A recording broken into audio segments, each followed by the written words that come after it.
Hello बच्चों, तो मैं हाजिर हूं विद्युत धारिता अध्याय 2B का अगला टॉपिक लेकर। अगला टॉपिक क्या है?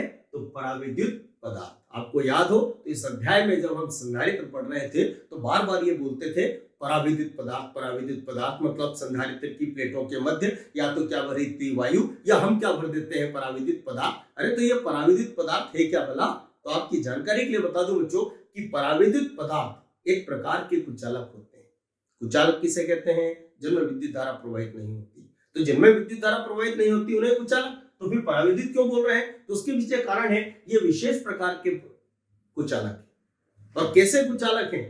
तो ये जो है इनमें विद्युत धारा तो प्रवाहित नहीं होती, लेकिन यदि इनको विद्युत क्षेत्र में रखा जाए तो ये विद्युत गुण का प्रदर्शन जरूर करते हैं। तो ऐसे पदार्थों को हम क्या बोलते हैं? पराविद्युत पदार्थ। जैसे कागज, पानी, मोम, ये सब पराविद्युत पदार्थ कहलाते हैं। तो अब परिभाषा हमसे पूछी जाए बच्चों कि पराविद्युत पदार्थ किसे कहते हैं, तो हम क्या कहेंगे? वे पदार्थ जिन्हें विद्युत क्षेत्र में रखे जाने पर वे विद्युत गुण का प्रदर्शन करते हैं। विद्युत गुण का प्रदर्शन, दिखावा करते हैं, एक्सपोज करते हैं, विद्युत गुण का प्रदर्शन करते हैं, किंतु उनमें विद्युत धारा प्रवाहित नहीं होती। उन्हें हम क्या बोलते हैं बच्चों? पराविद्युत पदार्थ। ठीक है। अब ये जो पराविद्युत पदार्थ है ये दो प्रकार के होते हैं। दो कौन कौन से? तो एक तो होता है ध्रुवी और एक होता है अध्रुवी। देखें दोनों में क्या डिफरेंस है। तो बच्चों ध्यान से देखिएगा कि जो ध्रुवी पराविद्युत पदार्थ होते हैं, इन पदार्थों में धन और ऋण आवेशों का केंद्र, धन और ऋण आवेशों का केंद्र संपाती नहीं होता। संपाती नहीं होता मतलब एक बिंदु पर नहीं होता है। तो एक बिंदु पर ना होने से क्या होगा? जैसे ये धन आवेश का केंद्र है, ये ऋण आवेश का केंद्र है, तो इनके बीच कुछ न्यूनतम निश्चित दूरी होगी। कभी बच्चों हमने पढ़ा है कि दो समान किंतु विजातीय आवेश एक दूसरे से बहुत कम दूरी पर स्थित हो, अरे तो इसे तो विद्युत द्विध्रुव कहते हैं। तो इसका मतलब क्या होता है कि बच्चों इसका जो धन आवेश का केंद्र है और जो ऋण आवेश का केंद्र है उनके बीच एक निश्चित न्यूनतम दूरी होने के कारण, अर्थात इन दोनों के संपाती न होने के कारण प्रत्येक परमाणु का निश्चित द्विध्रुव आघूर्ण होता है। तो ऐसे जो पराविद्युत पदार्थ होते हैं जिनके प्रत्येक परमाणु का निश्चित द्विध्रुव आघूर्ण होता है उन्हें हम बोलते हैं ध्रुवी पराविद्युत पदार्थ। और अध्रुवी किसे कहेंगे? तो बच्चों ये वो पराविद्युत पदार्थ होते हैं जिनमें धन और ऋण आवेशों का केंद्र संपाती होता है।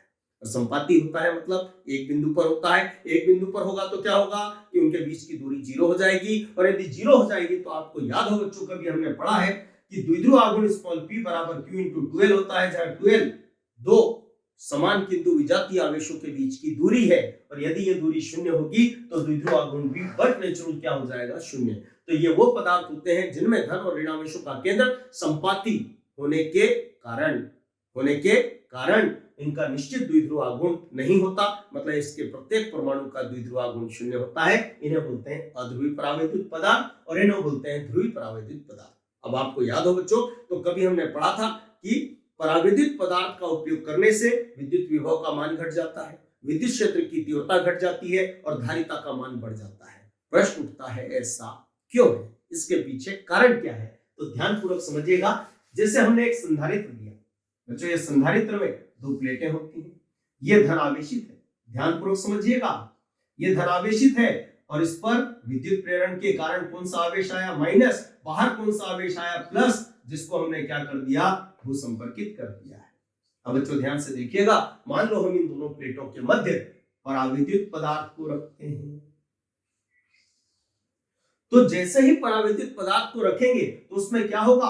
अभी तो ये जो धन और ऋण आवेशों का जो केंद्र है वो संपाती है। अब क्या होगा? ध्यान से देखिएगा कि ये जो इस प्लेट का ऋण आवेश है बच्चों, इसके धन आवेश को अपनी ओर आकर्षित करेगा और ये जो धन आवेश है वो इसके ऋण आवेश को अपनी ओर आकर्षित करेगा। तो डेफिनेट इनकी स्थिति थोड़ी ऐसी हो जाएगी, ये इधर धन आ जाएगा और इधर क्या आ जाएगा? ऋण। तो इनके बीच एक निश्चित दूरी उत्पन्न हो जाएगी और जब निश्चित दूरी उत्पन्न होगी तो ये द्विध्रुव की भांति व्यवहार करेगा और जब द्विध्रुव की भांति व्यवहार करेगा तो इसके कारण एक विद्युत क्षेत्र उत्पन्न होगा, उससे आंतरिक विद्युत क्षेत्र कहते हैं। ठीक है। अब ध्यान से देखिएगा, विद्युत क्षेत्र हमेशा धन आवेश से ऋण आवेश की ओर होता है। बच्चों इन दोनों प्लेटों पर जो आवेश है उसके कारण विद्युत क्षेत्र की दिशा धन से ऋण की ओर अर्थात इधर होगी। ये एक्सटर्नल विद्युत क्षेत्र है, मतलब बाह्य विद्युत क्षेत्र है। ठीक है, अब ये जो परावैद्युत पदार्थ रखा गया, इसका ये जो द्विध्रुव बन रहा है, इसके कारण जो विद्युत क्षेत्र उत्पन्न होगा, जो आंतरिक विद्युत क्षेत्र होगा, सपोज मान लो वो EI है, ये EI, ठीक है, तो इसकी दिशा धन से ऋण की ओर, अरे धन इधर है ऋण इधर है, तो इसकी दिशा किधर हो जाएगी, इधर।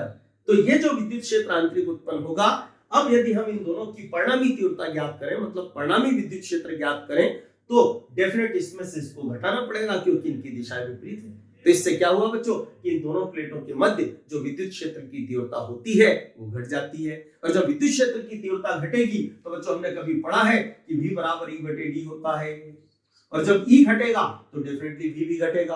अब प्रश्न उठता है कि V तो घटा, धारिता बढ़ी क्यों? तो धारिता की परिभाषा होती है जो C बराबर Q/V, और जब V घटेगा तो C का मान डेफिनेट क्या होगा, बढ़ेगा। यही कारण है कि संधारित्र की प्लेटों के मध्य जब हम परावैद्युत पदार्थ भरते हैं तो धारिता का मान बढ़ जाता है। ठीक है बच्चों, आज के लिए हम इतना ही रखते हैं वीडियो में। नेक्स्ट टॉपिक हम अगले वीडियो में देखेंगे। ठीक है।